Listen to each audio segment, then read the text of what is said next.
नमस्कार। आज हामी एउटा एकदमै समसामयिक र संवेदनशील विषयमा कुरा गर्दैछौँ। पपुवा न्युगिनी अर्थात् पिएनजी हिजोआज नेपालीहरूका लागि किन यति गाह्रो गन्तव्य बन्दैछ त? हिजोसम्म सजिलै गइरहेको ठाउँमा अहिले एक्कासी फलामको चिउरा चपाउनु सरह किन भइरहेको छ? आउनुहोस्, हल्लाको पछि नलागी स्रोत र तथ्यकै आधारमा यसको भित्री कुरा खोतल्ने प्रयास गरौँ। बजारमा अहिले साँच्चै नै थुप्रै हल्ला र निराशाका कुरा सुनिन्छन्। कतिको भिजा रिजेक्ट भएको छ त कति अन्यलमा छन्। ठिक छ, अब यसलाई अलि गहिराइमै गएर हेरौँ। आखिर पिएनजीको भिजा किन यसरी रोकिँदैछ त? के यो नेपाली आवेदकहरूकै मात्र कमजोरी हो वा त्यहाँको प्रणालीमै केही परिवर्तन आएको छ? तथ्याङ्कबाटै यसको जवाफ खोज्नेछौँ। आजको यस छलफलमा मुख्य गरी 5वटा कुरा समेटिनेछन्। पिएनजी भिसाको अहिलेको यथार्थ, अस्वीकृत हुनुका भित्री कारणहरू, एजेन्टहरूले देखाउने झुटो आश्वासनको जाल, अध्यागमनको कडा नीति र अन्तमा सुरक्षित आप्रवासनका लागि गर्न सकिने समाधानहरू। सुरु गरौँ पहिलो विषयबाट, पिएनजी भिसाको समस्या र अहिलेका आवेदकहरूले भोगिरहेको यथार्थ। यथार्थमा भन्नुपर्दा हिजोको जस्तो सजिलो प्रक्रिया अहिले पटक्कै छैन। अध्यागमन अधिकारीहरूले सुरक्षालाई एकदमै कडा बनाएका छन्। विशेष गरी कागजातको जाँच, पृष्ठभूमि र रोजगार प्रमाणीकरणमा सूक्ष्म नजर राखिन्छ। एउटा गजबको कुरा के भने, हिजोआजका डिजिटल प्रणालीले शङ्कास्पद डकुमेन्टहरू त सेकेन्डभरमै पत्ता लगाइदिन्छन्। त्यसैले सानोभन्दा सानो त्रुटिले पनि सिधै भिसा रिजेक्ट हुने अवस्था छ। अब लागौँ दोस्रो खण्डतिर, भिसा अस्वीकृत हुनुका मुख्य कारणहरू अर्थात् कस्ता गतिविधिले शङ्का उब्जाउँछन् त? यहाँ एउटा कुरा स्पष्ट के पार्नुपर्छ भने, यो कडाई सम्पूर्ण नेपाली समुदायकै कारणले भएको भने पक्कै होइन। केही निश्चित घटनाहरूले गर्दा मात्र यस्तो भएको हो। हाम्रा स्रोतहरूबाट सङ्कलन गरिएका तथ्यहरू हेर्दा निकै गम्भीर त्रुटिहरू देखिन्छन्। जस्तै नक्कली कागजात र नक्कली अनुभव प्रमाणपत्र पेश गर्नु, भिजिट भिजामा गएर लुकीछिपी काम गर्नु वा एउटा काम भनेर गएर अर्कै काम गर्नु। अझ रोजगारदाताकै नक्कली विवरण राख्ने जस्ता गतिविधिले त अध्यागमन प्रणालीलाई सिधै चुनौती दिन्छन्। यस्ता गल्ती गर्ने थोरै हुन्छन्, तर यसले इमान्दार आवेदकहरूलाई समेत शङ्काको घेरामा पारिदिन्छ। यस सन्दर्भमा यो भनाइ एकदमै सटिक छ। विदेशमा एकजनाले गल्ती गर्दा देशको प्रतिष्ठाका कारण त्यसको असर हजारौं नागरिकमा पर्न सक्छ। देशको प्रतिष्ठा भनेको एउटा यस्तो जोरदार कुरा हो जसले विदेशमा सिङ्गो समुदायको प्रतिनिधित्व गर्छ। केही व्यक्तिहरूले मात्रै नियम तोडिदिँदा पनि त्यसको मारमा नियम मानेर जाने र राम्रो अवसर खोजिरहेका हजारौं निर्दोष आवेदकहरू पर्न जान्छन्। यो एउटा सामूहिक जिम्मेवारीको कुरा हो। यसैगरी तेस्रो विषयवस्तुमा जाउँ, झुठा आश्वासनको जाल र यसमा ठगी गर्ने एजेन्टहरूको भूमिका। हेर्नुस्, सबै एजेन्ट खराब पक्कै हुँदैनन्, तर केही गलत नियत भएकाहरूले भने आवेदकलाई नराम्ररी फसाइरहेको पाइन्छ। नक्कली जब अफर बनाइदिने, जाली निमन्त्रणा पत्र अर्थात् इन्भिटेसन लेटर पठाउने अनि आवेदकलाई पत्तै नदिए आधा कागजात आफै नक्कली बनाइदिने कामहरू भइरहेका छन्। यस्ता जाली तरिकाहरू प्रणालीले निकै छिटो समात्छ र त्यसपछि फाइल सिधै खारेज हुन्छ।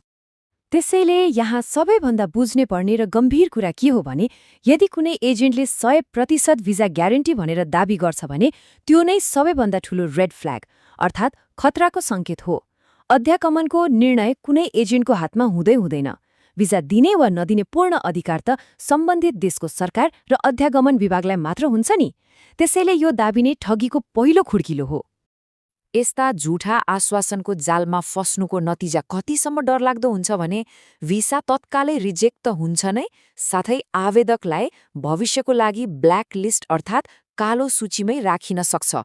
यसको मतलब त्यहाँ फेरि कहिल्यै जान पाइँदैन।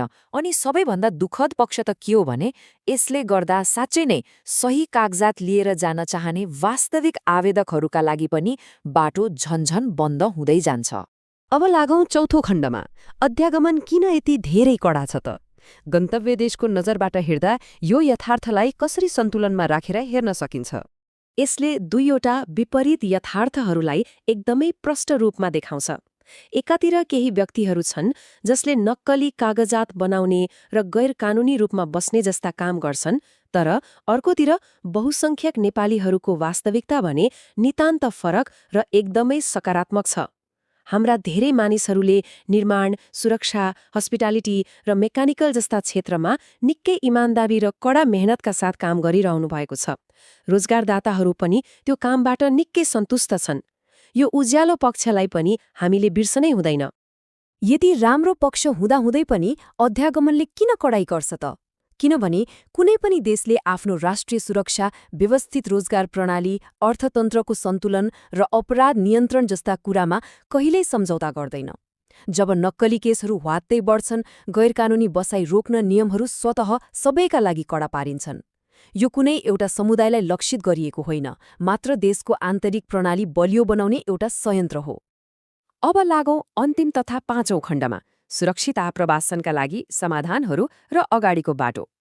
समस्याहरूको कुरा त भयो, अब स्रोतले देखाएका प्रमाणित समाधानहरूतिर ध्यान दिउँ। एउटा सुरक्षित भविष्यको लागि यो 5 चरणको मार्गचित्र निकै प्रभावकारी हुन सक्छ। पहिलो कुरा, सुरुवात सधैँ वास्तविक र सही कागजातबाटै गर्नुपर्छ। दोस्रो, 100% ग्यारेन्टी दिन्छु भन्ने एजेन्टहरूबाट त पूर्ण रूपमा टाढे रहनुपर्छ। त्यसपछि आफ्नो व्यक्तिगत सिप विकासमा ध्यान दिने, सरकारी अनुगमन र नियमहरूको पालना गर्ने र विदेश पुगिसकेपछि पनि आफ्नो समुदायको अनुशासन कायम राख्ने।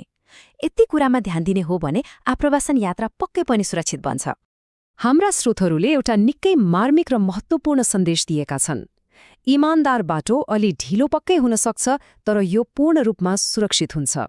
सर्टकटबाट पाएको सफलता न कहिल्यै टिक्छ, न त त्यसले राति आनन्दको निद्रा नै दिन्छ। सही बाटो हिँड्दा अलिकति समय बढी लाग्ला, तर अन्ततः यसैले मात्र एउटा सुरक्षित र ढुक्कको भविष्य सुनिश्चित गर्छ। अन्त्यमा हामी सबैले मनन गर्नै पर्ने एउटा गम्भीर प्रश्न छ, के भविष्यका आवेदकहरूले छिटो पुग्ने आशमा यस्ता खतरनाक सर्टकट अपनाएर आफ्नो सबै कुरा दाउमा लगाउनेछन्, वा सुरक्षित र इमानदार बाटो रोजेर समग्र समुदायकै प्रतिष्ठालाई फेरि उचाइमा पुर्याउन मद्दत गर्नेछन्? तथ्यहरूले त स्पष्ट पारिसकेका छन् कि सर्टकटको मूल्य निकै महँगो पर्न सक्छ। हल्लाहरूको पछि लाग्नुभन्दा प्रमाणित तथ्यहरूमा टेकेर अगाडि बढ्नु नै सबैभन्दा ठूलो बुद्धिमानी हो। आजको यस विश्लेषणमा साथ दिनुभएकोमा धेरै धन्यवाद। सधैँ सही र सुरक्षित सूचनाको खोजी गर्ने बानी बसालौं।